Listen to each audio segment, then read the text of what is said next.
আমি সফলতাৰ পথেৰে আগবাঢ়িছো।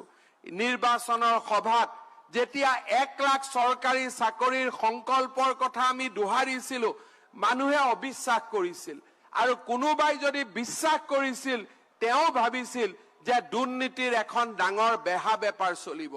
কিন্তু আজি আমি দুৰ্নীতিৰ পৰা বহু দূৰত গৈ 40,000 যুৱক যুৱতীক আমি নিযুক্তি দিলো। অহা এমাহ 1.5 মাহৰ ভিতৰত 30,000 আকৌ নতুন নিযুক্তি হ'ব আৰু সমান্তৰালভাৱে 30,000 নতুন চাকৰিৰ বিজ্ঞাপন ওলাব, যাতে 1 লাখ চৰকাৰী চাকৰি দিয়াৰ ব্যৱস্থা আমি অহা 3-4 মাহৰ ভিতৰত সমাপ্ত কৰিব পাৰো। তাৰ সমান্তৰালভাৱে আমি চিন্তা কৰিছো যে কি ধৰণে নিবনুৱা যুৱক যুৱতীক স্বনিৰ্ভৰশীল কৰি গঢ়ি তুলিবৰ বাবে অসমত কৰ্ম সংস্কৃতিৰ এক বিশাল আন্দোলন আমি নিৰ্মাণ কৰিব পাৰো। আজি চৰকাৰ